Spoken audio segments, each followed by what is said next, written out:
at Cooper MMA. I'm Mark Gilston. This is my friend Brandon. And this afternoon, I thought I would discuss finishing from a mount. A lot of people, we get into a mount position, and a lot of people have a lot of trouble finishing, getting their submissions. And you should be able to submit if you've got somebody underneath you that way. So, what I wanted to, there are lots and lots of ways of getting into a mount. One of the most straightforward is if you have a nice ouchigari, a major inner reap. So I thought I'd start off with that. This works gi or no gi. If it's gi, I'm probably gonna have some kind of a grip like this. If it's no gi, I wanna be close. So one of the keys to a good strong ouchigari, we think normally of coming in with the head on the same side as most of your body, but in this case, I want my head on the opposite side. So I'm gonna come in very low, bring my chin to his shoulder, my feet come together, and I reap. And you'll notice the key here is that when I bring him down, I have trapped his leg. That enables me to go right into a mount.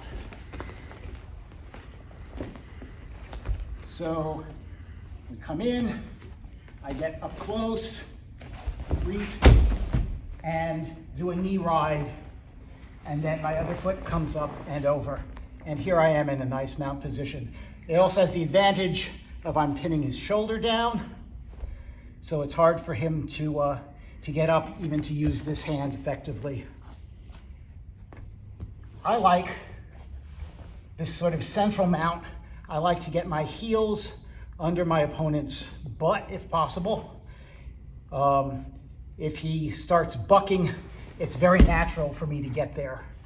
And I just close my heels, I close my knees, and I want to lift up under the head so that it makes it very difficult for him to escape. Now there are a lot of different mounts. This is the one I'm going to be talking about this afternoon. I think it's a very strong mount for MMA. I can come up and punch, but here I want to keep the head compromised. So the first thing I'm going to go after here is the wheel choke, or in BJJ they call it an Ezekiel. So I have the collar. With this hand, I'm going to make a blade. You'll notice that these knuckles are straight, these knuckles are curved.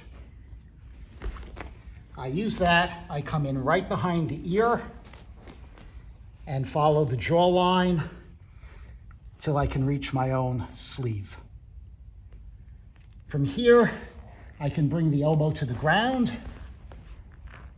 and to make it stronger, I'm going to release the thumb and catch the sleeve on this side as well. Then my wrists turn in. So what I'm doing is I've come across, catch the sleeve, then catch the bottom of the sleeve here, and you'll notice as I turn my wrists in, it closes off all the space. So that's the motion, turning the wrists in. So once again, I've thrown him, I've gotten a nice mount, I'm keeping his head off the ground. This hand takes a blade, crosses the jawline, grabs. At the same time, I release the thumb underneath. Elbow comes down, I grab my sleeve, turn in my wrists. But if he's an experienced practitioner, when I come down, as soon as I come here, he's going to try and defend.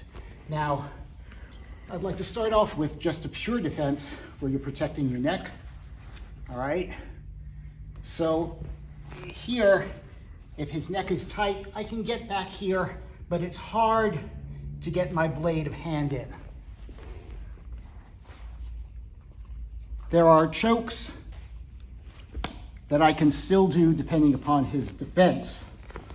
If If there's space in the collar back here, as there is in this case, I can reach in for the collar, bring my knuckles up in front of his hands, and turn in for a thrust choke.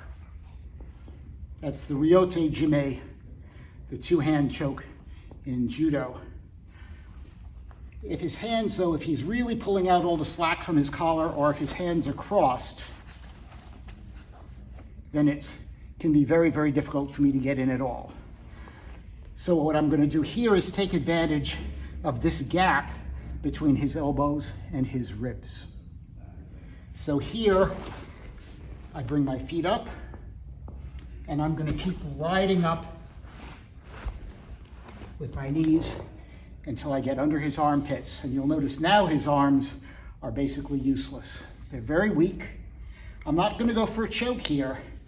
There's a gap, pull up the arm. Control it, and you have a straight armbar. Because of the pressure of my knees in his armpits, I don't need leverage. I have the leverage that I need, and it effectively isolates the elbow. So he can have pretty much any of these super defensive positions, but my legs are certainly going to be stronger than his arms. If he's super strong this way and I can't pull him up, take the elbow, bring it down, and you have, I guess that's a Kimura. Mm-hmm. And you have a Kimura. So somehow I'm going to be able to compromise his arms. All right, so we'll go back to that first reaction where you're being aggressive and trying, not with punches, but just trying to keep me off, okay? So he's trying to prevent me from coming in. He's pushing or flailing, trying to get away. Okay, so from here, when he's pushing away, it's easy for me to extend an arm. I lock him in by my knee on his hip on this side, my foot on his hip on this side. I pull up. I'm going to reach back. I can grab his belt. I can grab either leg. Right? I lean back,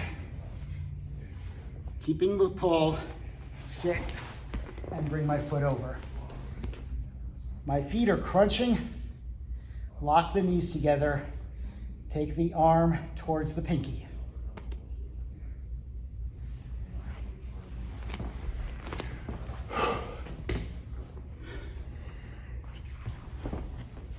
Once again, he's pushing me away.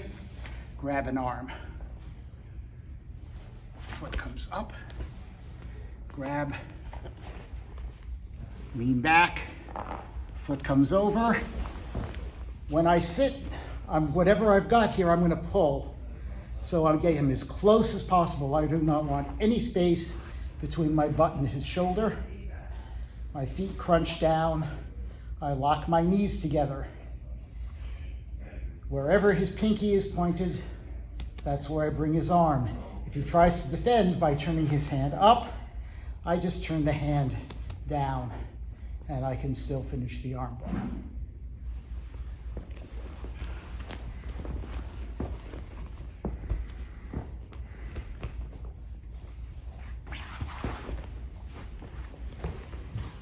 So he's being defensive. He's not pushing, but he's bringing his arms out, keeping me at bay.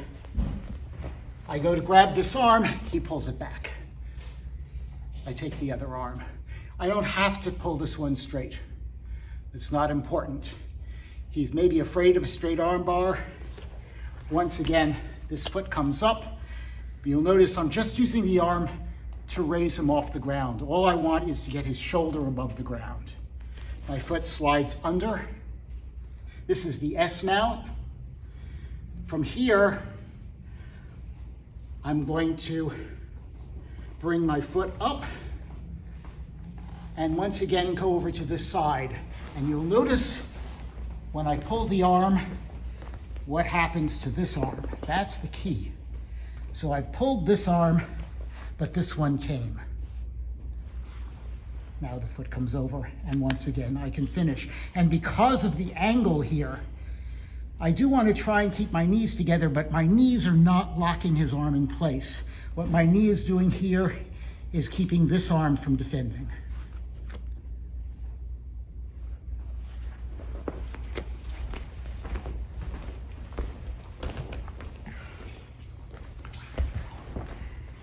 So once again, I went for this arm, he defended.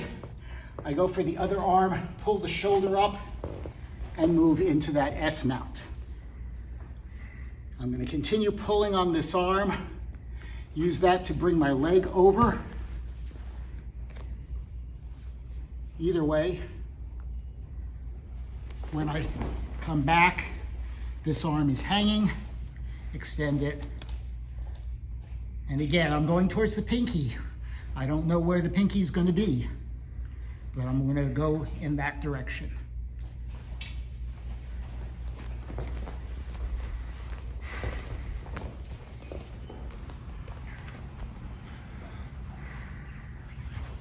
So I've come up here.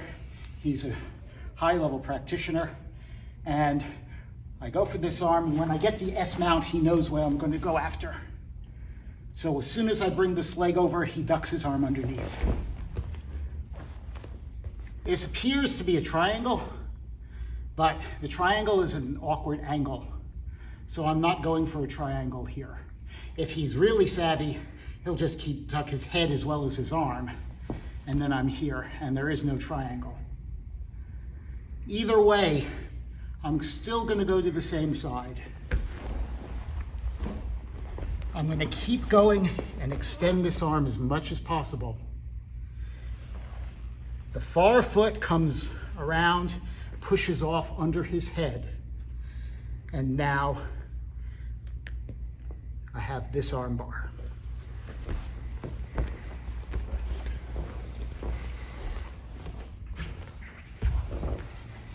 So, once again, he's being aggressive enough so that I can't go forward. I go for this arm. He doesn't let me have it. I switch to this arm. I don't need to extend it. All I want is the S mount. All right. From here, I go over to the roll. He slips his arm out. Over. Extend. Foot over the top. Push the head away and finish the arm bar. It's a mistake to try and roll onto your stomach here. That's a very different kind of maneuver. I want to be staying on my side, and the important thing is pushing the head out of the way. That traps the shoulder and locks the elbow into place. All right? If I lose this because he comes up, he is somehow able to push my foot out of the way. Now we come up, and immediately this foot goes onto his hip. This foot is very heavy. I push to the other side, and now I can finish with the triangle. If the triangle isn't working here, I reach for his belt or his leg. I'm going to pull this in, arch my hips, and that should finish.